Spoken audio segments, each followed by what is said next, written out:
Hello there and welcome to 10 tips and tricks for a good start in 2-Point Museum. In this video I got a lot of little things that will help you to get your foot in the door, understand how you can make your museum successful in many different ways, and I hope that you will find something that you enjoy along the way. Now, let's get started with number one right away. Your personnel can be really well specialized. The longer you have them, the more qualifications they get. And determining what kind of job the people should have in your museum will help you out a lot. So what I'm trying to get down to is your experts can be trained for expeditions or for museum duties. So you can clearly define what the people should be good for. There's a plenty of different traits, qualifications they're called, that are good for certain things. A good all-rounder for all people on the ground floor is aerodynamics, because being faster is just always a good trait. So don't sleep on the opportunity to specialize your people. Keep that learning room hot if you can afford it, that is, because it'll just end up with better staff and get your mind around what the job of these people is supposed to do. Now, number two, expeditions. Do them as much as possible. This is one of the best income sources of the entire game, and it pays easily off to have just staff available that's going on expeditions all day long, because you can get a lot of things out of that. The exhibits that you gain have so many different uses, and in the very worst case, you can directly sell them out of your inventory for some quick buck if you ever needed the money. Whatever it may be, it pays off to see this as an extra income source. Just like the people that come through your main door, there's also income flowing into your museum from the helipad.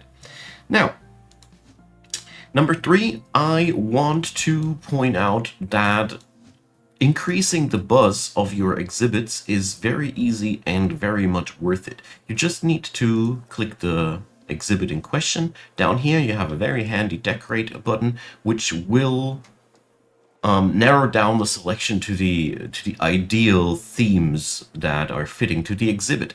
Also worth noting is that every exhibit has a buzz bonus hidden in the second tab, so a certain type of decoration they always crave for, which makes them even buzzier. Buzz is leveling up your museum, is bringing more people into the museum in general, and I'd strongly recommend to just decorate every one of them that you set up just to the level 5 that they deserve. There's no downsides to that as far as I've seen, except for when you would be short on cash. But even then, it's spending cash to earn more cash. So it's at least my personal experience so far. Number 4, avoid overstaffing. So staff is by far the main cost factor of your whole enterprise. As you see here, the item maintenance towards the staff wages, it's a joke. So in short, my personal approach is that I try to have as few people as I can handle and as many as I need. Typically, I see a good thing. If here and there sometimes a problem might pop up, it is okay. It's also worth noting that some things in your museum just bind a permanent staff member. For example, tours. I'm going to talk about tours later, but these are something that you just need to employ somebody for. Same goes for the gift shop. You can clearly see that you will permanently need somebody there, so that's good points of hiring. If you are insecure, if you are over or understaffed, the easiest way is to just stop hiring until problems show up somewhere, and not the point where you just know you need somebody more. Sometimes it's a logistical problem, but more about that later. In general though, staff can break your neck in the long run because they're a little bit trickier than just the initial cost. Number 5, I want to talk about the tours that I just mentioned. So tours ideally should be clustered to a certain theme. That is very important because that increases the tour quality tremendously. Also, you can help yourself by just putting the exhibits that belong to the tour relatively close together. So the shorter the tour, the higher the quality, I have had the impression. So what's the last thing you can do to improve is to increase the quality of decorations and services around it, and then you have it. What's really important, like I said, is to note that the person on this post here is basically on permanent duty, and you can very easily specialize a staff member for that job alone. So, number 6, I want to talk about energy, thirst, and hunger, because the game does not really give you a good introduction into the fact that your guests and your staff have needs. So, therefore, it's quite easy. Spread all over the place some benches, some vending machines for food and drink, because they need both things. Don't forget the same procedure in your staff room, because your staff also has the same needs as your guests. At the end of the day, I strongly recommend also to have enough toilets, because the more people you have in your museum running around, the more toilets you need. The beginning toilets that you have don't last forever. And yeah, that's very, very important, because it increases the overall enjoyment of the tours and the stay of the people a lot. And that means more kachings in your donation boxes. Now, number 7, zones. So in the zone assignment menu, you can do some really nice magic. You can assign a certain area to be a specific zone. So we can do this here. And then we can just assign people to that zone. This is really important once you leave the first building, because at the end of the day, if you don't task specific staff to specific zones, it is nigh impossible to ensure that your logistics and your day-to-day things get done well. I mean, technically, if you want to be a good manager, even this building here could be cut into certain segments where you can put a certain janitor into duty of a certain part of the museum. I'll leave it up to you. The tool's there. I've shown you the very basics of how to use it. I just want to point out, the longer you play this game, the more you increase the quality of your services by just doing something with it. If you don't do it, your people will just run after jobs like headless chicken and will do very, very unnecessary long walks and don't get not much done, leading to a very high staff need. Now, number 8, I want to talk about staff happiness. So you have here your staff menu, and you see there's a wild difference between the happiness levels of my people. Here's the thing. Staff on your museum has here the same cocktail of things that influences their mood. But one of the strongest influences is their satisfaction about pay and their satisfaction about training. The longer they are in your museum, the more they desire to get trained. That is filling out these qualification slots.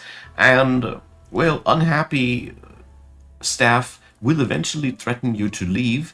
But I gotta say, there is a vague hint in the sticker book that low mood people work worse, but I would need some confirmation about that, because currently I have found no tooltip that would give me a direct movement speed penalty readout or anything. There's just a vague note that they work worse. I don't know, but eventually they leave you. What I do think is that this works like most games, they'll just work and move faster when they're happy. But like I said, needs confirmation. Please, dear comment section, do your magic.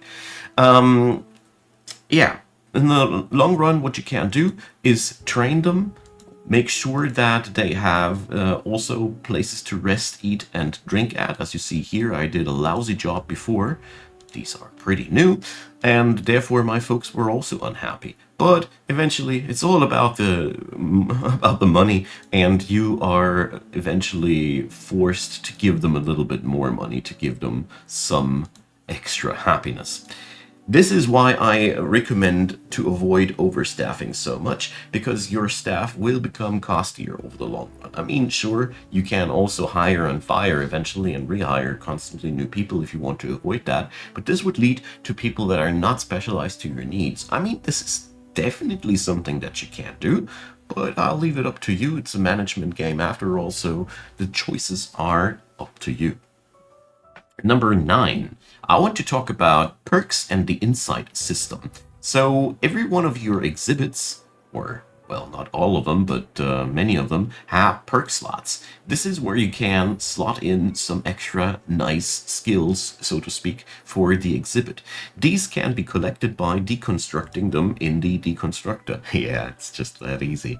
You will unlock that along the story, and it'll lead to the ability to upgrade your exhibits, as you see here, according to the amount of slots. You can really do some interesting specializations with that. In short, duplicates of exhibits are not really a bad thing, because you can also increase your insight level with that, gaining knowledge and unlocking new items alongside with that, which is also pretty cool. So altogether,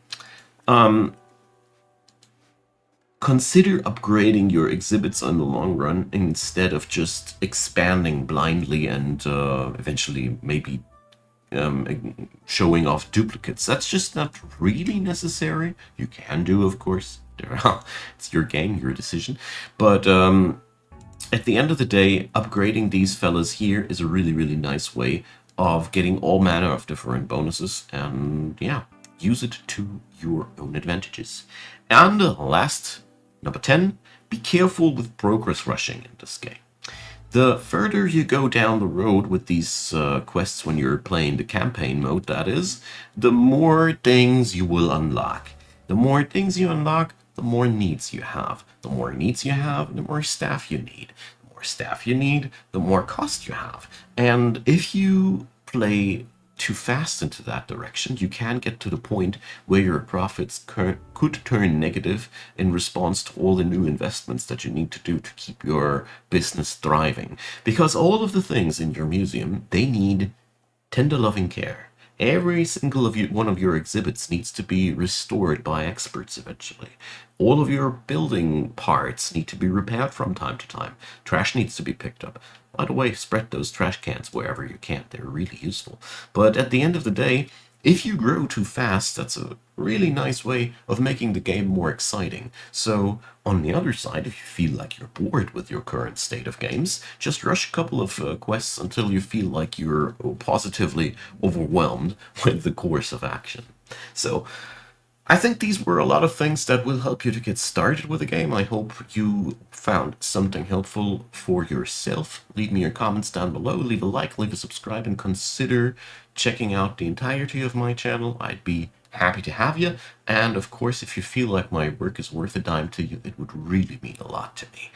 Thanks for all of you who do support Icon Gaming, and of course I want to say thanks to you for watching this video up until the very end. Appreciate you taking some time, and I hope you have a great day. See you there. Bye bye.